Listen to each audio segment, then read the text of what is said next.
ತುಮಕೂರಿನ ನವರತ್ನ ಜ್ಯುವೆಲರಿ ಮಾಲೀಕರಿಗೆ ಶ್ವೇತಾ ಗೌಡಾಳಿಂದ ವಂಚನೆ ಪ್ರಕರಣಕ್ಕೆ ಸಂಬಂಧಿಸಿದಂತೆ ಬಾಗಲಕೋಟೆಯಿಂದ ಜೋಧಾಪುರದವರೆಗೂ ಹುಡುಕಿದ್ರೂ ಚಿನ್ನಾಭರಣ ಮಾತ್ರ ಇನ್ನೂ ಪತ್ತೆಯಾಗಿಲ್ಲ.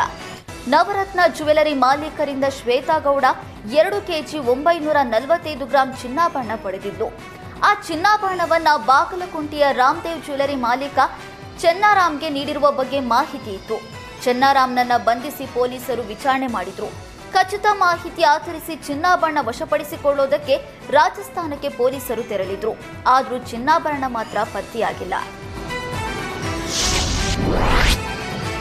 ರಾಮನಗರದಲ್ಲಿ ಸಿನಿಮೀಯ ರೀತಿಯಲ್ಲಿ ವ್ಯಕ್ತಿಯನ್ನ ಕಿಡ್ನಾಪ್ ಮಾಡಲಾಗಿದೆ. ಚನ್ನಪಟ್ಟಣ ತಾಲೂಕಿನ ಮತ್ತೇಕೆರೆ ಗ್ರಾಮದ ಜೀವನ್ ಎಂಬುವರನ್ನ ಅಪಹರಣ ಮಾಡಿ 50 ಲಕ್ಷಕ್ಕೆ ಡಿಮ್ಯಾಂಡ್ ಮಾಡಲಾಗಿತ್ತು ಎನ್ನಲಾಗಿದೆ. ಮಧು ಅಲಿಯಾಸ್ ಕಪ್ಪೆ ಜಯಂತ್ ರಿಯಲ್ ಎಸ್ಟೇಟ್ ಉದ್ಯಮಿಯಾಗಿರುವ ಜೀವನ್ನನ್ನ ಚನ್ನಪಟ್ಟಣದ ಬಸ್ ನಿಲ್ದಾಣದಿಂದ ಕಿಡ್ನಾಪ್ ಮಾಡಿದ್ರು. ಈ ವೇಳೆ ಪೊಲೀಸರು ಅಲರ್ಟ್ ಆಗ್ತಾ ಇದ್ದಂತೆ ಉದ್ಯಮಿಯನ್ನ ಅಲ್ಲೇ ಬಿಟ್ಟು ಆರೋಪಿಗಳು ಎಸ್ಕೇಪ್ ಆಗಿದ್ದಾರೆ. ಸದ್ಯ ತಲೆಮರೆಸಿಕೊಂಡಿರುವ ಆರೋಪಿಗಳಿಗಾಗಿ ಪೊಲೀಸರು ಹುಡುಕಾಟ ನಡೆಸಿದ್ದಾರೆ. ತುಮಕೂರಿನ ಮಧುಗಿರಿಯ ಚೋಳೇನಹಳ್ಳಿ ಕೆರೆಯನ್ನ ಅಭಿವೃದ್ಧಿ ಮಾಡಲಾಗ್ತಿದೆ. ಸಚಿವ ಕೆಎನ್ ರಾಜಣ್ಣ ಕೆರೆಯಲ್ಲಿ ಬೋಟಿಂಗ್ಗೆ ಚಾಲನೆ ನೀಡಿದ್ರು. ಬಳಿಕ ತನ್ನ ಬೆಂಬಲಿಗರ ಜೊತೆ ಬೋಟಿಂಗ್ನಲ್ಲಿ ಜಾಲಿ ರೈಡ್ ಮಾಡಿದ ಸಚಿವ ರಾಜಣ್ಣ ಕೆರೆ ಅಭಿವೃದ್ಧಿ ಬಗ್ಗೆ ಮಾತನಾಡಿದ್ರು. ಚೋಳೇನಹಳ್ಳಿ ಕೆರೆಯಲ್ಲಿ ನೀರು ಕಡಿಮೆಯಾದಾಗ ಕೆರೆ ಏರಿ ಹಾಗೂ ಹೂಳನ್ನ ಎತ್ತಿಸಲಾಗುವುದು.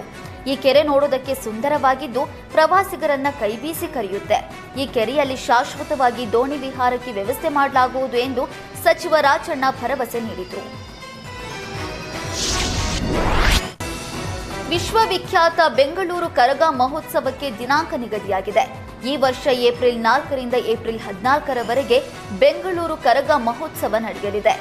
ಏಪ್ರಿಲ್ 12ರ ಚೈತ್ರ ಪೌರ್ಣಮಿಯಂದು ಕರಗ ಶಕ್ತೋತ್ಸವ ನಡೆಯಲಿದ್ದು, ಒಟ್ಟು 11 ದಿನಗಳ ಕಾಲ ಬೆಂಗಳೂರು ಕರಗ ಮಹೋತ್ಸವ ನಡೆಯಲಿದೆ.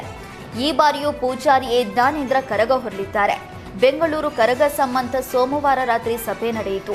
ಈ ಸಭೆಯಲ್ಲಿ ಕರಗ ಹೊರುವ ಪೂಜಾರಿಯಾಗಿ ಎ ಜ್ಞಾನೇಂದ್ರ ಬಹುಮತದಿಂದ ಆಯ್ಕೆಯಾದರು. ಇವರು 14 ವರ್ಷಗಳಿಂದ ಬೆಂಗಳೂರು ಕರಗ ಹೊರತಾ ಇದ್ದಾರೆ.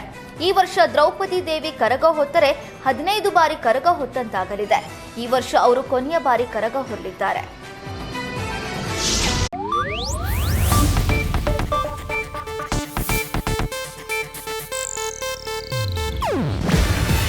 ಇದು ಏಷ್ಯಾನೆಟ್ ನ್ಯೂಸ್ ನೆಟ್ವರ್ಕ್ ಪ್ರಸ್ತುತಿ.